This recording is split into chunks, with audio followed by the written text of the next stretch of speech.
بسم اللہ الرحمن الرحیم۔ السلام علیکم۔ اللہ تعالیٰ نے فرمایا، اور ہم نے انسان کو کھنکتے ہوئے گارے سے پیدا کیا اور جنات کو اس سے بھی پہلے بے دھویں کی آگ سے پیدا کیا۔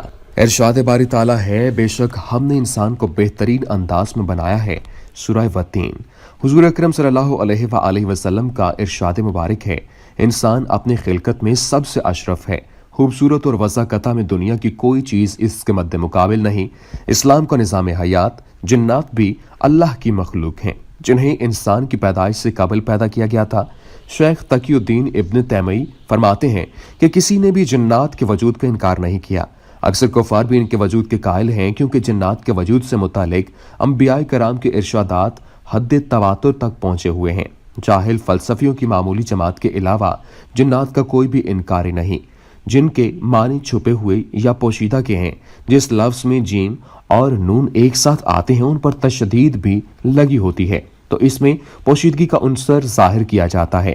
مثلا جنت، جنین، وہ بچہ جو رحم مادر میں ہو۔ اسی طرح ایک اور لفظ جنون ہے، جس کے معنی عقل پر پردہ ڈالنا ہے۔ جنان کا اطلاق دل پر اس لیے کرتے ہیں کہ وہ خود پسلیوں کے پیچھے پوشیدہ اور اس کے اندر بھی خیال چھپے ہوتے ہیں۔ اسی طرح جنا ڈھال کو بھی کہا جاتا ہے، جو ایک حربی ہتھیار ہے جسے سامنے کر کے سپاہی اپنے مخالف کے وار سے خود کو چھپا لیتا ہے اور کاری وار سے بچ جاتا ہے۔ چنانچہ اسے جن کا نام اس لیے دیا گیا کہ یہ لطافت مادہ کے سبب ہماری حس بصیر، دیکھنے کی صلاحیت سے پوشیدہ ہے۔ قرآن کی اصطلاح میں یہ ایک غیر مرئی مخلوق ہے۔ اس مخلوق کا ذکر قرآن حکیم میں 8 سورتوں کی 12 اور سورہ جن کے 15 آیات میں موجود ہے۔ سورہ انعام آیت 112 اور 128، الحجر 26-27، بنی اسرائیل 88، النمل 39، سبا 12 تا 14، الزاریات 56، الرحمن 15 اور 33، سورہ احقاف آیت نمبر 29۔ جنات کی تخلیق کب اور کس طرح ہوئی؟ بعض محققین اور تاریخ دان لکھتے ہیں کہ جنات کو آدم علیہ السلام کی تخلیق سے 2000 سال قبل تخلیق کیا گیا تھا۔ قرآن حکیم میں اس کا ذکر اس طرح آیا ہے، اور ہم نے انسان کو کھنکتے ہوئے گارے سے پیدا کیا اور جنوں کو اس سے بھی پہلے بے دھویں کی آگ سے پیدا کیا۔ سورہ ہجر آیت نمبر 26 تا 27۔ ایک اور جگہ ارشاد ہوا، اس نے انسان کو بسنے والی مٹی سے پیدا کیا اور جنات کو آگ کے شعلے سے پیدا کیا۔ سورہ رحمان آیات 14 تا 15۔ ابن کثیر ان آیات کی تفسیر میں لکھتے ہیں کہ سلسال خشک مٹی اور جس میں آواز ہو فخار، اور آگ میں پکی ہوئی مٹی کو ٹھیکری کہتے ہیں۔ مارج سے مراد سب سے پہلا جن ہے جسے ابو الجن کہا جاتا ہے، جیسے حضرت آدم علیہ السلام کو ابو الآدم کہا جاتا ہے۔ یہاں مراد جنات کا باپ یا جن بطور جنس کے لیے، جیسا کہ ترجمہ جنس کے اعتبار سے ہی کیا گیا ہے۔ لغت میں مارج آگ سے بلند ہونے والے شعلے کو کہتے ہیں۔ تفسیر ابن کثیر تفہیم القرآن میں سید مودودی رقم تراز ہیں کہ نار سے مراد ایک خاص نوعیت کی آگ ہے، تاکہ وہ آگ جو لکڑی یا کوئلہ جلانے سے پیدا ہوتی ہے، اور مارج کے معنی ہے خالص شعلہ جس میں دھواں نہ ہو۔ جس طرح پہلا انسان مٹی سے بنایا گیا، پھر تخلیق کے مختلف مدارج سے گزرتے ہوئے اس کے لبد حاکی نے یہاں گوشت پوست کی زندہ بشر کی شکل اختیار کی اور آگے اس کی نسل نطفے سے چلی۔ اسی طرح پہلا جن خالص آگ کے شعلے یا آگ کی لپٹ سے پیدا کیا گیا، اور بعد میں اس کی ذریت سے جن کی نسل پیدا ہوئی۔ ان کا وجود بھی اصلاً ایک آتشی وجود ہی ہے، لیکن جس طرح ہم محض ایک تودہ خاک نہیں، اسی طرح وہ بھی محض شعلہ آتشی نہیں ہے۔ تفسیر سورہ رحمان آیت نمبر 15۔ ایک روایت میں ہے کہ جنات کو جمعرات کو تخلیق کیا گیا تھا۔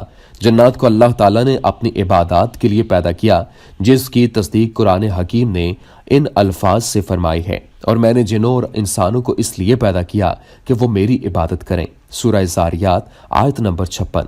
اس آیا مبارکہ سے ثابت ہو رہا ہے، انسان ایک مخلوق ہے جسے اللہ نے عبادت کے لیے پیدا کیا۔ اسی طرح جنات بھی مخلوق ہیں، انہیں بھی عبادت کے لیے پیدا کیا، اور قرآن حکیم ان دونوں مخلوقات کے لیے ہدایت کا ذریعہ ہے۔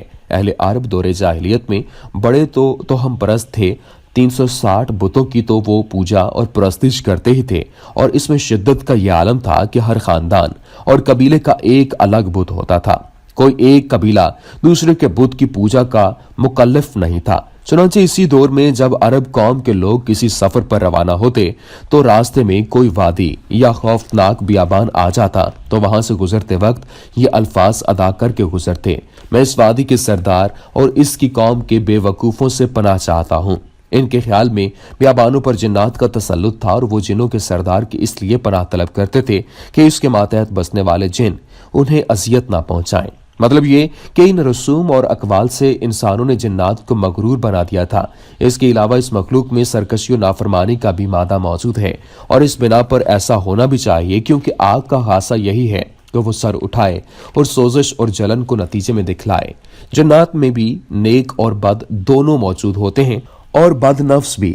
یہ مختلف روپ دھار کر روئے زمین پر وارد ہوتے ہیں۔ انہی میں سے ایک جن کا نام ابلیس ہے، جو انسان کی دشمنی میں اندھا ہو گیا اور اس نے نسل آدم کو بہکانے کے لیے قیامت تک کی مہلت لے لی۔ یہ وہی ابلیس ہے جس نے اللہ کے حکم سے سرتابی کی اور حضرت آدم علیہ السلام کو سجدہ کرنے سے انکار کر دیا تھا۔ اس کا ذکر قرآن حکیم میں اس طرح کیا گیا ہے، جبکہ آپ کے رب نے فرشتوں سے ارشاد فرمایا، میں مٹی سے انسان کو پیدا کرنے والا ہوں، سو جب میں اس ٹھیک ٹھاک کر لوں اور اس میں اپنی روح پھونک دوں تو تم سب اس کے سامنے سجدے میں گر پڑنا۔ چنانچہ تمام فرشتوں نے سجدہ کیا مگر ابلیس نے نہ کیا، اس نے تکبر کیا اور وہ تھا کافروں میں سے۔ اللہ تعالیٰ نے فرمایا، اے ابلیس، تجھے سجدہ کرنے سے کس چیز نے روکا جسے میں نے اپنے ہاتھوں سے پیدا کیا؟ کیا تو کچھ غرور میں آ گیا ہے یا تو بڑے درجے والوں میں سے ہے؟ اس نے جواب دیا کہ میں اس سے بہتر ہوں، تو نے مجھے آگ سے بنایا ہے اور اسے مٹی سے۔ ارشاد ہوا کہ تو یہاں سے نکل جا، تو مردود ہوا اور تجھ پر قیامت کے دن تک لعنت و پھٹکار ہے۔ کہنے لگا، میرے رب، مجھے لوگوں کے اٹھ کھڑے ہونے کے دن قیامت تک کی مہلت دے۔ فرمایا، تو مہلت والوں میں سے ہے، متعین وقت کے دن تک۔ کہنے لگا، پھر تو تیری عزت کی قسم، میں ان سب کو یقیناً بہکا دوں گا بجز تیرے ان بندوں کے جو چیدہ اور پسندیدہ ہوں۔ فرمایا، سچ تو یہ ہے اور میں سچ ہی کہا کرتا ہوں کہ تجھ سے اور تیرے تمام ماننے والوں سے میں جہنم بھر دوں گا۔ سورہ صاد آیات نمبر 72 تا 85۔ اس طرح کے جن اور شیاطین صرف روئے زمین پر ہی اپنے مذموم عزائم برپا کر سکتے ہیں، آسمانوں پر ان کا داخلہ ممنوع ہے۔ اگر وہ ملائکہ اور اللہ تعالیٰ کے درمیان ہونے والی گفت و شنید ٹومے جاتے تو ان پر ستاروں کی مار لگائی جاتی ہے اور وہ زمین کی طرف چیختے چلاتے واپس آ جاتے ہیں۔ ایک اور مقام پر ارشاد ہوا ہے، یقیناً ہم نے آسمان پر برج بنائے ہیں اور دیکھنے والوں کے لیے اسے سجا دیا ہے اور اسے ہر شیطان مردود سے محفوظ رکھا ہے، ہاں مگر جو چوری چھپے سننے کی کوشش کرے اس کے پیچھے دہکتا ہوا شعلہ لگتا ہے۔ سورہ حجر آیات 16 تا 18۔ اس آیہ مبارکہ میں دو الفاظ رجیم اور مردود آئے ہیں۔ رجیم کے معنی سنگسار کرنے کے ہیں۔ شیطان کو رجیم اس لیے بھی کہا گیا ہے کہ جب یہ آسمانوں پر جانے کی کوشش کرتے ہیں تو ان پر شہاب ثاقب برسائے جاتے ہیں۔ اس سے کچھ شیاطین تو اسی وقت جل مرتے ہیں اور جو بچ کر آتے ہیں وہ نجومی اور کاہنوں سے مل کر شرارت کرتے ہیں۔ صحیح بخاری۔ ستارے آسمانوں کی زینت ہیں، رات میں وہ نہ صرف مسافروں کے اور اوقات کی رہنمائی کرتے ہیں بلکہ نافرمان جنوں شیاطین کو سبق سکھانے کے لیے گرز کا کام بھی دیتے ہیں۔ جنات میں جہاں بدتنیت قسم کے گروہ ہوتے ہیں وہاں اچھے، نیک اور بزرگ گروہ بھی ہوتے ہیں جو اپنی ذات سے کسی کو نقصان نہیں پہنچاتے۔ ان میں ہدایت حاصل کرنے کا عزم اور ولولہ بھی ہوتا ہے، جس کی اولین مثال حضرت سلیمان علیہ السلام کی ہے، جن کے تابع رہ کر وہ مشکل سے مشکل امور انجام دیتے تھے۔ بات یہ ہے کہ چند انسان بعض جنات سے پناہ طلب کیا کرتے تھے، جس سے جنات اپنی سرکشی میں بھڑک گئے، اور انسانوں نے بھی تم جنوں کی طرح گمان کر لیا تھا کہ اللہ کسی کو نہ بھیجے گا، اور ہم نے آسمان کو ٹٹول کر دیکھا تو اسے سخت چوکیداروں اور سخت شعلوں سے پر پایا۔ اس سے پہلے ہم باتیں سننے کے لیے آسمان پر جگہ جگہ بیٹھ جایا کرتے تھے، اب جو بھی کان لگاتا ہے وہ ایک شعلے کو اپنی طاق میں پاتا ہے۔ ہم نہیں جانتے کہ زمین والوں کے ساتھ کسی برائی کا ارادہ کیا گیا ہے یا ان کے رب کا ارادہ ان کے ساتھ بھلائی کا ہے، اور یہ کہ ہم نیکوکار ہیں اور بعض اس کے برعکس بھی ہیں۔ ہم مختلف طریقوں سے بٹے ہوئے ہیں اور ہم نے سمجھ لیا کہ ہم اللہ تعالیٰ کو ہرگز عاجز نہیں کر سکتے اور نہ ہم بھاگ کر اسے ہرا سکتے ہیں۔ ہم تو ہدایت کی بات سنتے ہی اس پر ایمان لا چکے، اور جو بھی اپنے رب پر ایمان لائے گا اسے نہ کسی ظلم کا اندیشہ ہے نہ ستم کا۔ ہاں، ہم میں بعض تو مسلمان ہیں اور بعض بے انصاف ہیں، پس جو فرما بردار ہو گئے انہوں نے تو راہ راست کا قصد کیا، اور جو ظالم ہیں وہ جہنم کا ایندھن بن گئے۔ سورہ جن آیات 1 تا 15۔ یہ واقعہ مکے کے قریب وادی نخلا میں پیش آیا، جہاں آپ صحابہ کرام کو فجر کی نماز پڑھا رہے تھے، جنہوں کو تجسس تھا کہ آسمان پر ہم پر بہت زیادہ سختی کر دی گئی ہے اور اب ہمارا وہاں جانا تقریباً ناممکن بنا دیا گیا ہے۔ کوئی بہت اہم واقعہ رونما ہوا ہے جس کی بنا پر ایسا ہوا ہے۔